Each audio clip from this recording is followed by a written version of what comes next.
Simcha, the celebration of life. Hi from me, Jared Epstein, and welcome to another episode of Simcha, a celebration of life. Today, Farrell Roth is excited to share his musical journey with us, and we learn about the symbolism behind the Chamsa with Rabbi Emma Gottlieb. First up, we attend an interfaith event facilitated by the South African Faith Communities Environment Institute in honor of Youth Day. The event was co-hosted by the Cape South African Jewish Board of Deputies, the Muslim Judicial Council, and the Lutheran Church. I attended on behalf of Simcha.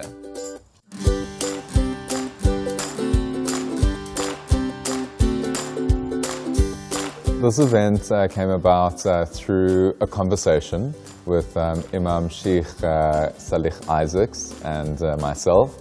We wanted to do something around Youth Day and something around the youth because obviously it's very important. And so we kind of had this back and forth, the Imam and I, about what we could do for Youth Day because it's so important for both of our communities to grow. And so, yeah, the environment popped up.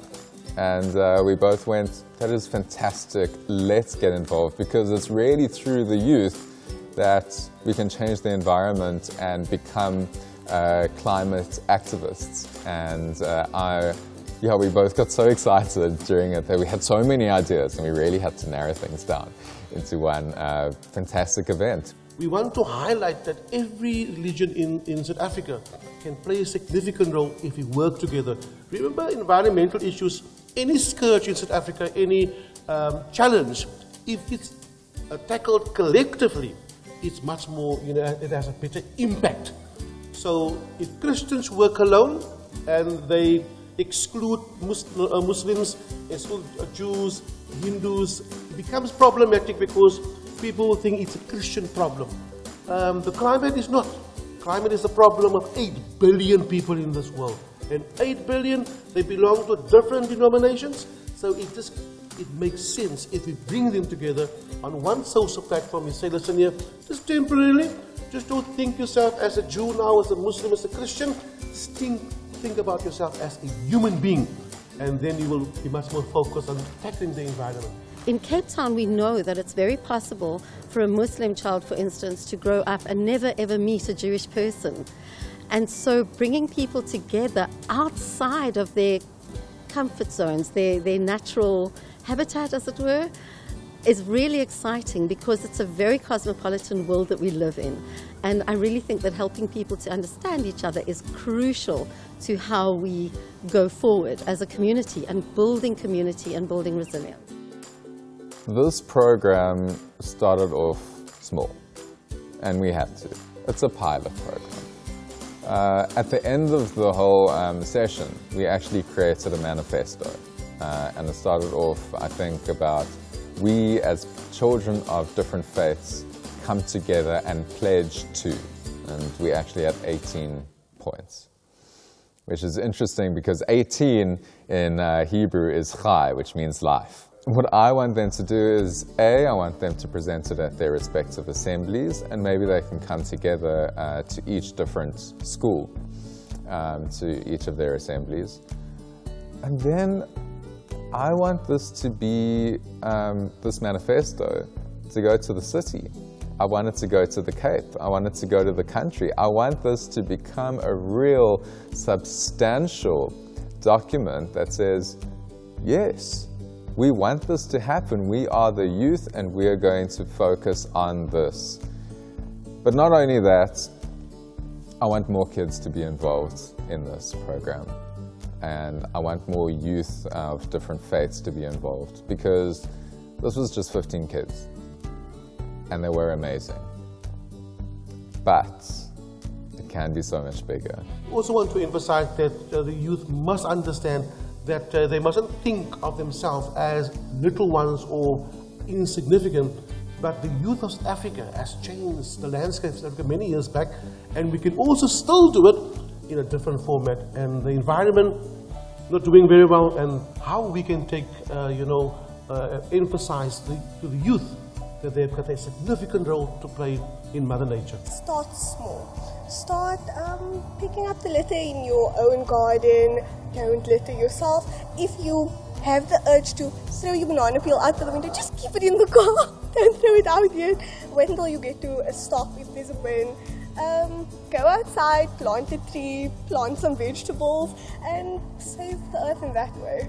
I mean, it's really simple. Like, you don't have to do such a big change. Like, you could do something as simple as just like not eating meat, like becoming vegetarian, or like doing carpools to school or walking to school.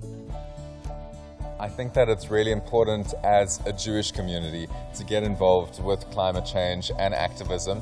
I think that when we look at a Jewish community, we often look at perhaps anti-Semitism and other parts which perhaps affect our community internally, but we're not really affecting change externally.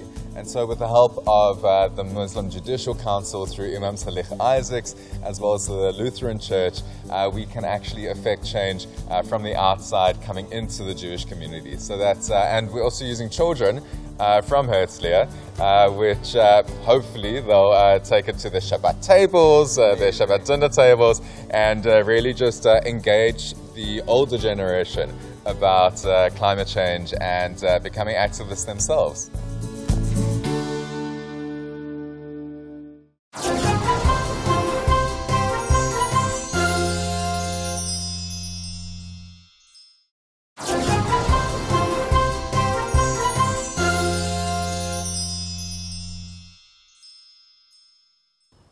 Farrell Roth has spent many years on his musical journey, mixing different elements. His Jewishness also ties in strongly with his music. We chat to him to find out more. Oh, won't you bring back that funky beat track so we can drop that at the club tonight?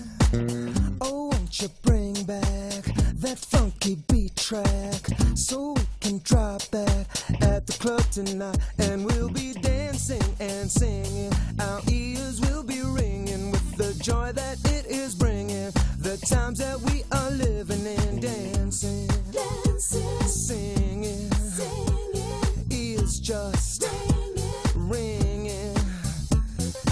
I mix a lot of different types of musics together, but on the Jewish side I mix African and Jewish music together. Initially it wasn't actually important to me, it was organic. I happened to be in a position a couple of years ago where I was in a group of musicians, really collaborators, that was already starting to do it. And it was just more like a cool thing to do, a very cool thing to do. It was like, wow, we can take this, mix it with that, and it just gels. But as I started getting more and more into it, I started to understand that there is something mystical going on in terms of the reasons of why it's happening. I once went to a talk where there was a rabbi just speaking about the Moses' tablets. So when Moses was on the mountain, I think a lot of people know that he dropped some of the tablets the first time because he was really cross with everyone doing their thing. They had built a golden calf, so he dropped the tablets and they shattered. And there's a commentator, this was what the rabbi was saying, there's a commentator that said, what happened at that moment is that it wasn't just tablets that dropped. What happened was that the tablets shattered and spiritual sparks went out from the Jewish people into all different places of the world. And because of that break, one of the reasons why Jews have been scattered throughout the world is to go and reconnect with those sparks. And when he spoke about that, I immediately thought about my connection to African music and the connection of putting Jewish and African music together. Immediately it just came to me. I was just like, wow, that actually feels like what's happening here. There's some re-sparking of something going on. So the importance of it, I guess, emerged after it happened. So my Jewish background is one of very traditional South African Jewish Judaism, if I can call it that. So it came out of the Lithuanian and Eastern European Jews that came here that were religious, but when they got here, they found that they held on to a lot of the traditions, but not so much the religious practices. They weren't as frum, which means as, hardcore religious. And that was my family. However, when I was in my, I'd say, early to mid-20s, I had a bit of a awakening where I thought I'd sort of, discovered the answer to life. And what happened was I went to Israel to study in the yeshiva, which is a Jewish learning institute. And I did that for about 3 years, 3 to 4 years. I became like super religious. And at the end of it, even though I came out of the strictness of it, I would say that was an awakening process for me. I really understood that this culture, this, what we call the Torah, the learning, there's something there. But ironically, while I was getting more and more religious at the time, I was actually playing very little music. I was more concerned with learning, and my intention was to go to Jerusalem and study there to become a rabbi. And music had been, up to that point, my absolute passion, and it was one of the things that actually pulled me a little bit out of that path.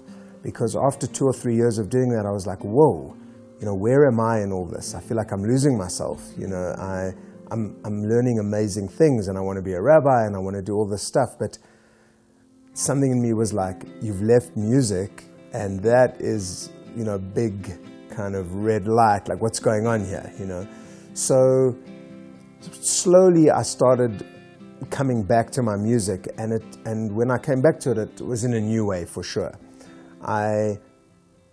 I realized that music to me was more than just a Jimi Hendrix solo.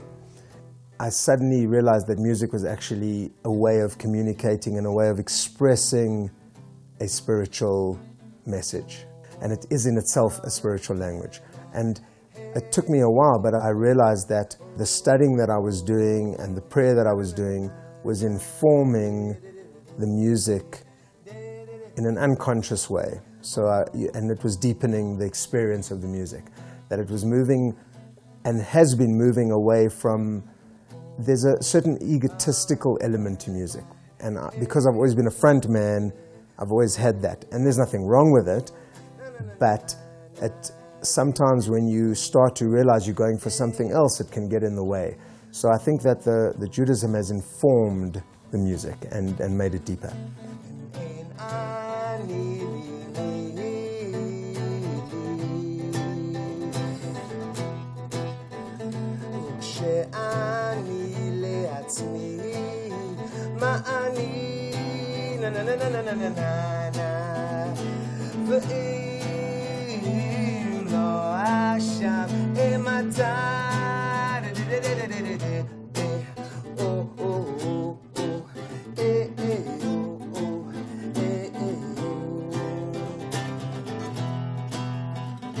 If I am not for myself, who am I? If I am only for myself, what am I? And if not now, then when?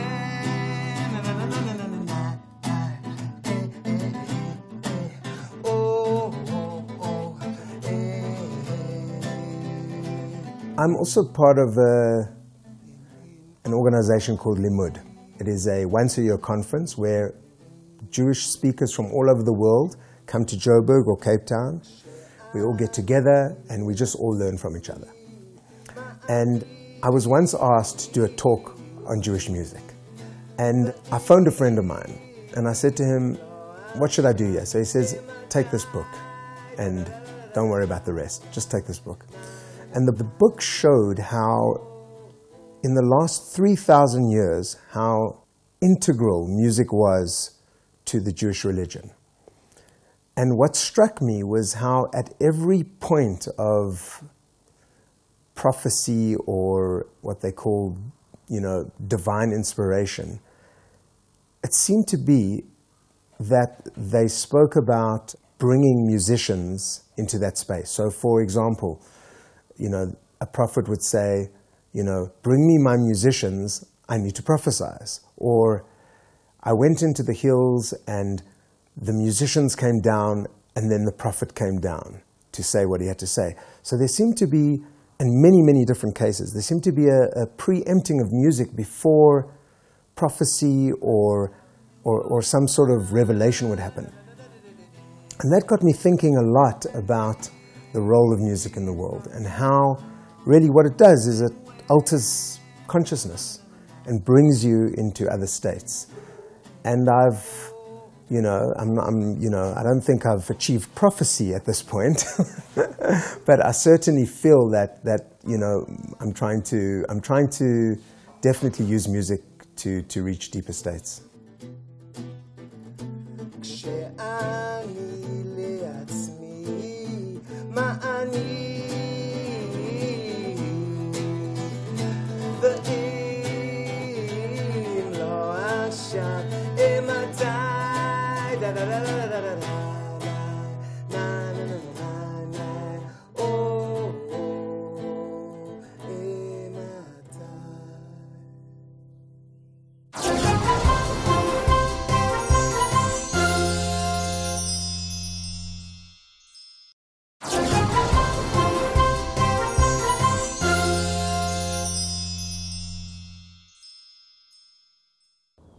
It's almost that time to say goodbye, but not before more of our Jewish Symbol series. This time around, Rabbi Emma Gottlieb tells us all about the Chamsa, and musician Farrell Roth plays the show out with fellow musician Avi Levi, with a rendition of Farrell's song Ani Akum.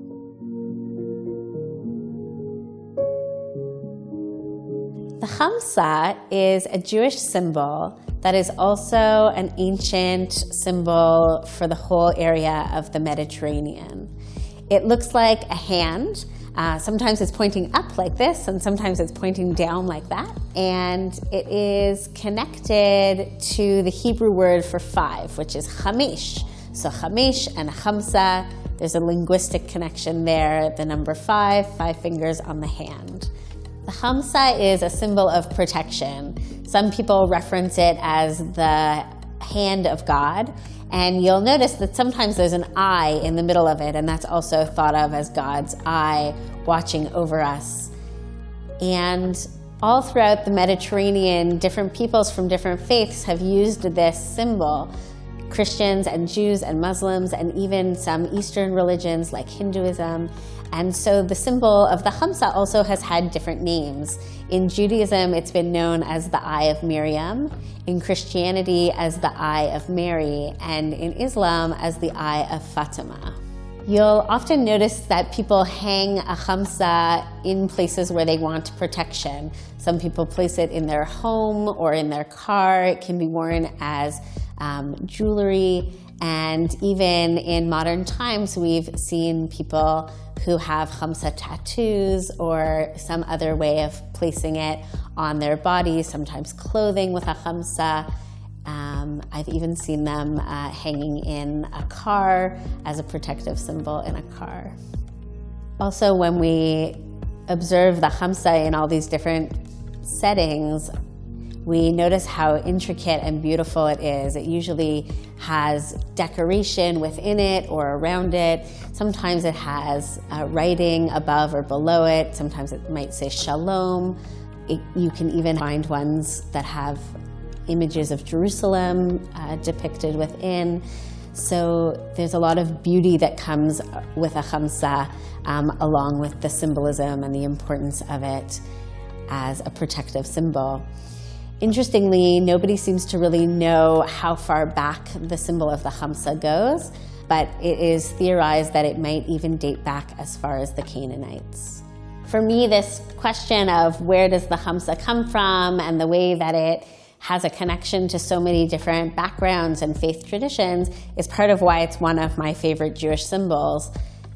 The importance of recognizing that Judaism is part of a larger context, that we have shared history, shared symbolism with other people from the same parts of the world where we originated is so powerful and important for us to remember. And so the symbol of the Khamsa, in addition to being a protective symbol, can also be a reminder to us of that broader context in which the Jewish people find ourselves and of our relationship and our shared origins with other peoples. Today, especially when there is so much strife in the world and so much that divides us, it can be really important to have a symbol that unites us and that reminds us that we're all connected.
That brings us to the end of this week's episode of Simcha, a celebration of life.